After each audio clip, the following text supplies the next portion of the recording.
Amours de Voyage, Canto 2 Arthur Hugh Clough less than I greater than Canto 2. Is it illusion?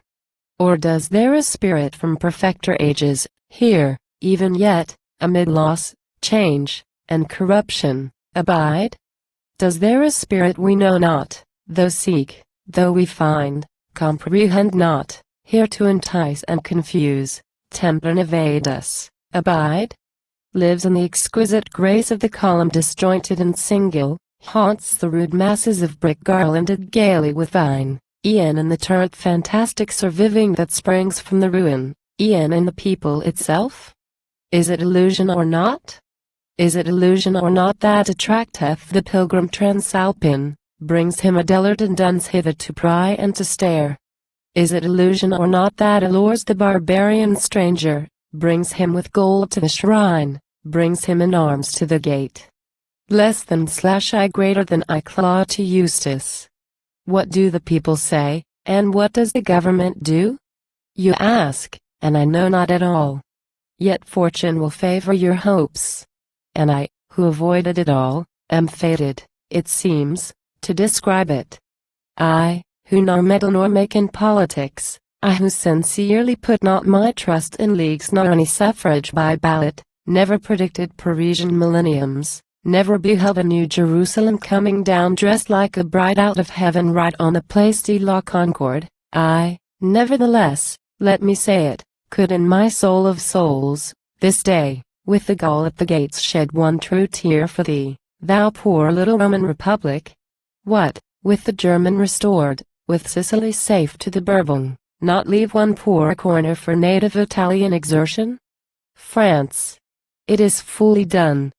And you, poor foolish England, you, who a 12-month ago said nations must choose for themselves, you could not, of course, interfere, you, now, when a nation has chosen pardon this folly. The Times will, of course, have announced the occasion, told you the news of today, and although it was slightly in error when it proclaimed as a fact the Apollo was sold to a Yankee, you may believe when it tells you the French are at Civitavecchia. 2. Clough to Eustace. Dulce it is, and decorum, no doubt, for the country to fall, to offer one's blood and oblation to freedom, and die for the cause. Yet still, individual culture is also something, and no man finds quite distinct the assurance that he of all others is called on, or would be justified even, in taking away from the world that precious creature, himself. Nature sent him here to abide here. Else why send him at all? Nature wants him still, it is likely? On the whole, we are meant to look after ourselves. It is certain each is to eat for himself, digest for himself, and in general care for his own dear life, and see to his own preservation.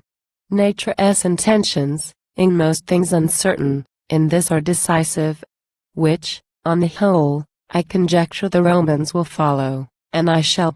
So we cling to our rocks like limpets. Ocean may bluster, over and under and round us. We open our shells to imbibe our nourishment, close them again, and are safe, fulfilling the purpose nature intended, a wise one, of course, and a noble, we doubt not. Sweet it may be and decorous, perhaps, for the country to die. But, on the whole, we conclude the Romans want to do it, and I shall end. 3. Clough to Eustace. Will they fight? They say so. And will the French? I can hardly think so. And yet he is come, they say, to Palo. He is passed from Monteron, at Santa Severa he hath laid up his guns.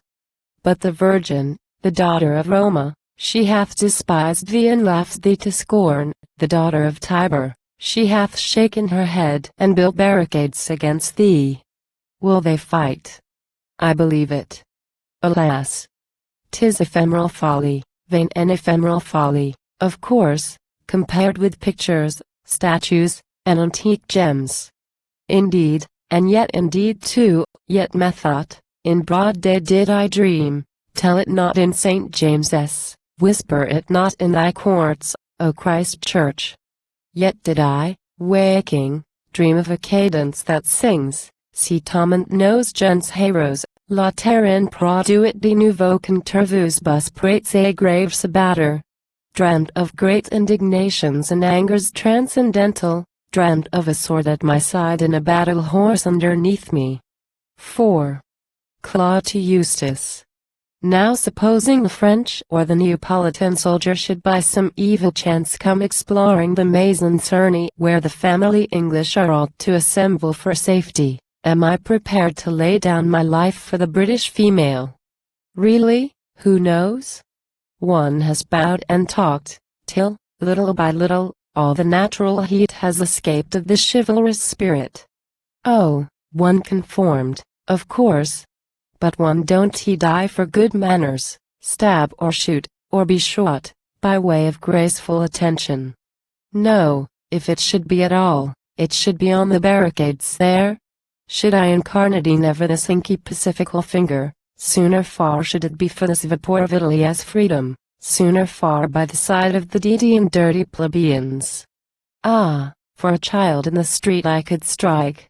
For the full-blown lady somehow, Eustace. Alas, I have not felt the vocation. Yet these people of course will expect, as of course, my protection. Vernon and radiant arms stand forth for the lovely Georgina, and to appear, I suppose, were but common civility. Yes, and truly I do not desire they should either be killed or offended. Oh, and of course, you will say, when the time comes, you will be ready. Ah, but before it comes, am I to presume it will be so? What I cannot feel now, am I to suppose that I shall feel? Am I not free to attend for the ripe and indubious instinct? Am I forbidden to wait for the clear and lawful perception? Is it the calling of man to surrender his knowledge and insight, for the mere venture of what may, perhaps, be the virtuous action? Must we, walking our earth, discern a little, and hoping some plain visible task shall yet for our hands be assigned us, must we abandon the future for fear of omitting the present, quit our own fireside hopes at the alien call of a neighbor, to the mere possible shadow of deity offer the victim? And is all this, my friend, but a weak and ignoble refining, wholly unworthy the head or heart of your own correspondent? V. Clough to Eustace. Yes, we are fighting at last, it appears. This morning, as usual, Marais, as usual, in hand, I enter the Café Nuovo, seating myself with a sense as it were of a change in the weather, not understanding, however, but thinking mostly of Marais, and, for today is their day, of the Campidoglio marbles. Café latte. I call to the waiter, and non si grave latte. This is the answer he makes me, and this is the sign of a battle. So I sit, and truly they seem to think anyone else more worthy than me of attention. I wait for my milkless Nero, free to observe undistracted all sorts and sizes of persons, blending civilian and soldier in strangest costume, coming in, and gulping in hottest haste, still standing, their coffee, withdrawing eagerly, jangling a sword on the steps, or jogging a musket slung to the shoulder behind. They are fewer, moreover, than usual, much insolenter far. And so I begin to imagine something is really afloat. I leave, the cafe is empty, empty to the streets, in all its length the Corso empty, and empty I see to my right and left the Condotti. 12 o'clock, on the Pension Hill, with lots of English, Germans, Americans, French. The Frenchmen, too, are protected, so we stand in the sun, but afraid of a probable shower. So we stand and stare, and see, to the left of St. Peter's, smoke, from the cannon, white, but that is at intervals only, black, from a burning house, we suppose, by the Cavalieri. And we believe we discern some lines of men descending down through the vineyard slopes, and catch a bayonet gleaming. Every 10 minutes, however, in this there is no misconception, comes a great white puff from behind Michel Angelo's dome, and after a space the report of a real big gun, not the Frenchman S. That must be doing some work. And so we watch and conjecture. Shortly, an Englishman comes, who says he has been to St. Peter's, seen the piazza and troops, but that is all he can tell us. So we watch and sit, and, indeed, it begins to be tiresome. All this smoke is outside. When it has come to the inside, it will be time, perhaps, to descend and retreat to our houses. 1:30, or 2.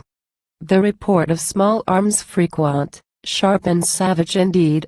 That cannot all be for nothing, so we watch and wonder.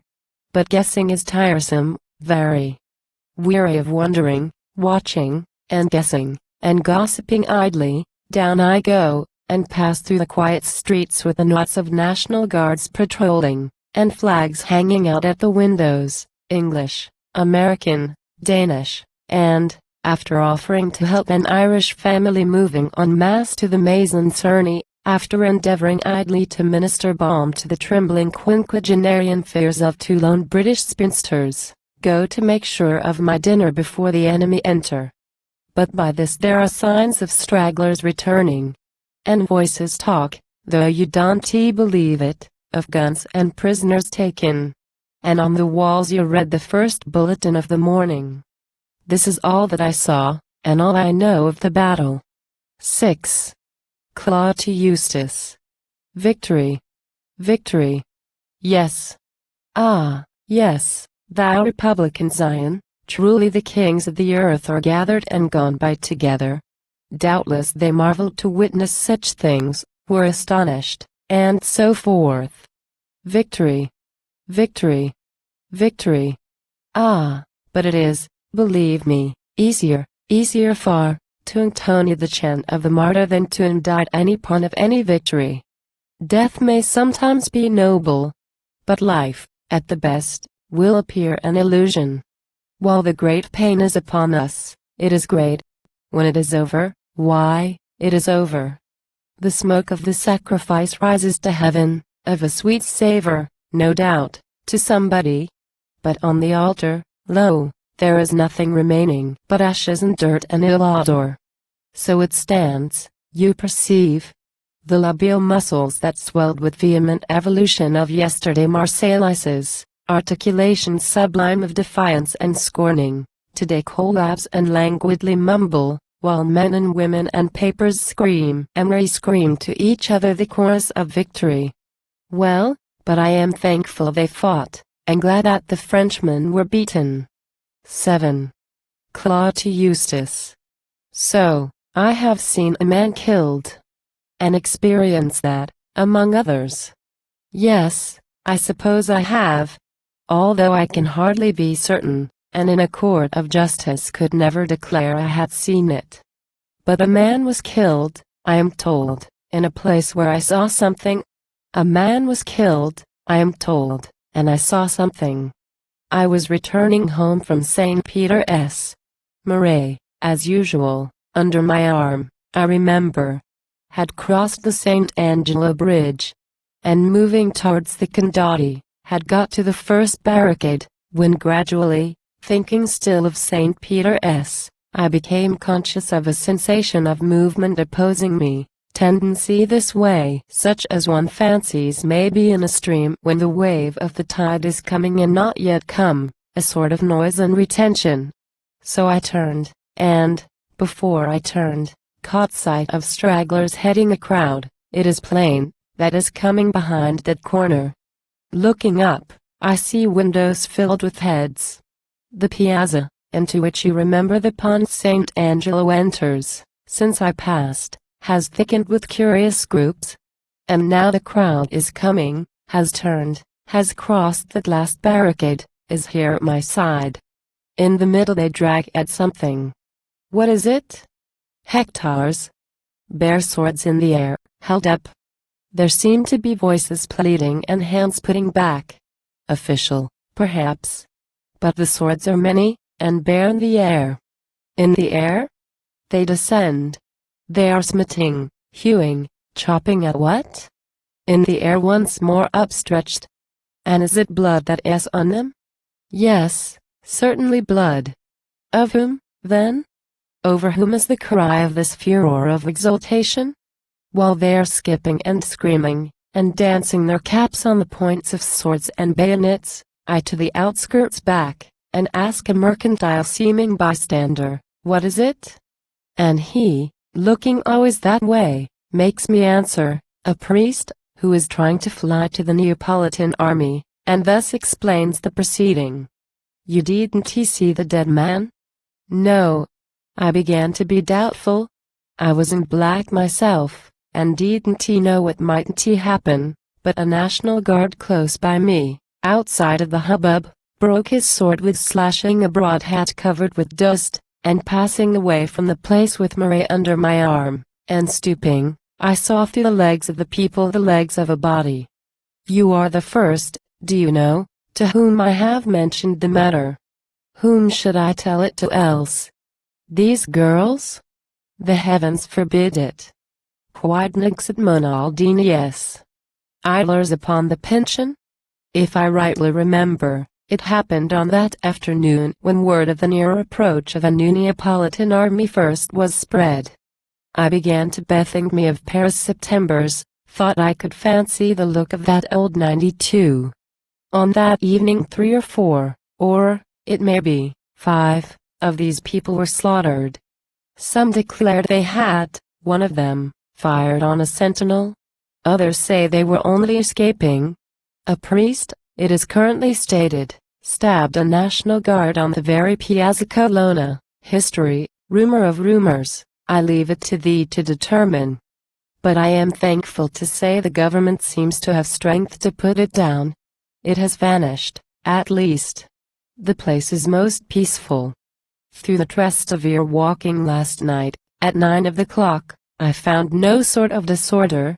I crossed by the island bridges, so by the narrow streets to the Ponte Rodo, and onwards thence by the Temple of Vesta, away to the great Colosseum, which at the full of the moon is an object worthy a visit. 8. Georgina Trevelyan to Louisa. Only think, dearest Louisa, what fearful scenes we have witnessed. George has just seen Garibaldi, dressed up in a long white cloak, on horseback, riding by, with his mounted Negro behind him. This is a man, you know, who came from America with him, out of the woods, I suppose, and uses a lasso in fighting, which is, I don't quite know, but a sort of noose, I imagine. This he throws on the heads of the enemy's men in a battle, pulls them into his reach, and then most cruelly kills them. Mary does not believe, but we heard it from an Italian. Mary allows she was wrong about Mr. Clough being selfish. He was most useful and kind on the terrible 30th of April. Do not write here any more. We are starting directly for Florence. We should be off tomorrow, if only Papa could get horses. All have been seized everywhere for the use of this dreadful Mazzini. Peace. Mary has seen thus far. I am really so angry, Louisa, quite out of patience, my dearest. What can the man be intending? I am quite tired. And Mary, who might bring him to in a moment, lets him go on as he likes, and neither will help nor dismiss him. 9. Clough to Eustace. It is most curious to see what a power a few calm words, in merely a brief proclamation, appear to possess on the people. Order is perfect, and peace. The city is utterly tranquil. And one cannot conceive that this easy and nonchalant crowd, that flows like a quiet stream through street and marketplace, entering shady recesses and bays of church, osteria, and cafe, could in a moment be changed to a flood as of molten lava, boil into deadly wrath and wild homicidal delusion. Ah, 'tis an excellent race, and even in old degradation, under a rule that enforces to flattery, lying, and cheating, and under Pope and priest, a nice and natural people. Oh, could they but be allowed this chance of redemption? But clearly that is not likely to be. Meantime, notwithstanding all journals, honor for once to the tongue and the pen of the eloquent writer. Honor to speech. And all honor to thee, thou noble Mazzini. Ex Clough to Eustace. I am in love. Meantime, you think.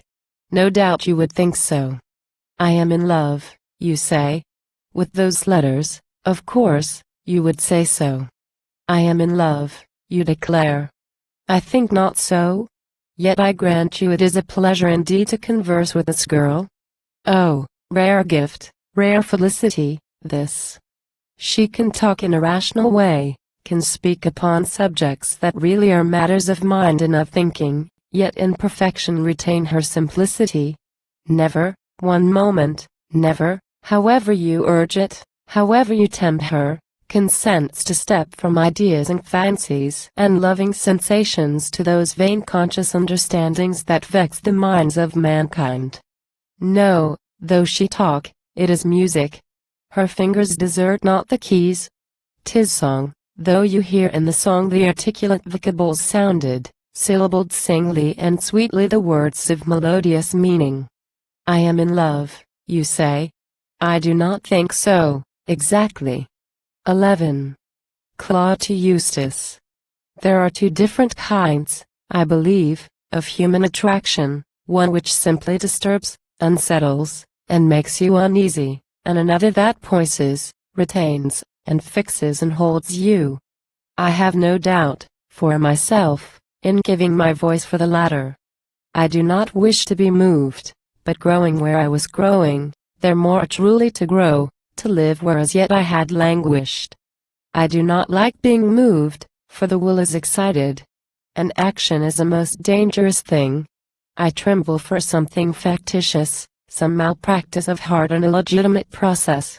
We are so prone to these things, with our terrible notions of duty. 12. Clough to Eustace. Ah, let me look, let me watch, let me wait, unhurried, unprompted. Bid me not venture on aught that could alter or end what is present. Say not, time flies, an occasion, that never returns, is departing. Drive me not out, ye ill angels with fiery swords, from my Eden, waiting, and watching, and looking. Let love be its own inspiration. Shall not a voice, if a voice there must be, from the airs that environ, yea, from the conscious heavens, without our knowledge or effort, break into audible words? And love be its own inspiration? 13. Clough to Eustace. Wherefore and how I am certain, I hardly can tell. But it is so. She don't like me, Eustace. I think she never will like me. Is it my fault, as it is my misfortune, my ways are not her ways? Is it my fault, that my habits and modes are dissimilar wholly? 'Tis not her fault. 'Tis her nature, her virtue, to misapprehend them. 'Tis not her fault. 'Tis her beautiful nature, not ever to know me. Hopeless it seems, yet I cannot, though hopeless, determine to leave it. She goes, therefore I go. She moves, I move, not to lose her. 14. Clough to Eustace. Oh, 'tisn't manly, of course, 'tisn't manly, this method of wooing. 'Tisn't the way very likely to win. For the woman, they tell you, ever prefers the audacious, the willful, the vehement hero. She has no heart for the timid, the sensitive soul. And for knowledge, O ye gods! When did they appreciate knowledge? Wherefore should they, either? I am sure I do not desire it. Ah, and I feel too, Eustace, she cares not a tittle about me. Care about me, indeed and do I really expect it? But my manner offends. My ways are wholly repugnant. Every word that I utter estranges, hurts, and repels her. Every moment of bliss that I gain, in her exquisite presence, slowly, surely, withdraws her, removes her, and severs her from me. Not that I care very much. Anyway, I escape from the boy's own folly, to which I am prone, of loving where it is easy. Not that I mind very much. Why should I? I am not in love, and am prepared, I think, if not by previous habit, yet in the spirit beforehand for this and all that is like it. It is an easier matter for us contemplative creatures, us upon whom the pressure of action is laid so lightly. We, discontented indeed with things in particular, idle, sickly, complaining, by faith, in the vision of things in general, manage to hold on our way without, like others around us, seizing the nearest arm to comfort, help, and support us. Yet, after all, my Eustace, I know but little about it. All I can say for myself, for present alike and for past, is, Mary Trevelyan, Eustace, is certainly worth your acquaintance. You couldn't come, I suppose, as far as Florence to see her? 15. Georgina Trevelyan to Louisa. Tomorrow we're starting for Florence, truly rejoiced, you may guess, to escape from Republican terrors. Mr. C. and Papa to escort us. We by Vetera through Senna, and Georgie to follow and join us by Leghorn. Then what shall I say, my dearest? I tremble in thinking. You will imagine my feelings, the blending of hope and of sorrow. How can I bear to abandon Papa and Mamma and my sisters? Dearest Louise, indeed it is very alarming. But, trust me ever, whatever may change, to remain your loving Georgina. Peace. By Mary Trevelyan. Do I like Mr. Clough any better? I am to tell you, and, pray, is it Susan or I that attract him? This he never has told, but Georgina could certainly ask him. All I can say for myself is, alas, that he rather repels me. There. I think him agreeable, but also a little repulsive. So be content, dear Louisa. For one satisfactory marriage surely will do in 1 year for the family you would establish. Neither Susan nor I shall afford you the joy of a second. Peace. By Georgina Trevelyan. Mr. Clough, you must know, is behaving a little bit better. He and Papa are great friends. But he really is too shilly-shally, so unlike George. Yet I hope that the matter is going on fairly. I shall, however, get George, before he goes, to say something. Dearest Louise, how delightful to bring young people together. Is it to Florence we follow, or are we to tarry yet longer, e'en amid clamour of arms, here in the city of old, seeking from clamour of arms in the past and the arts to be hidden, vainly mid arts and the past seeking one life to forget? Ah, fair shadow, scarce seen, go forth. For anon he shall follow, he that beheld thee, anon, whither thou leddest must go. Go, and the wise, loving muse, she also will follow and find thee. She, should she linger in Rome, were not dissevered from thee.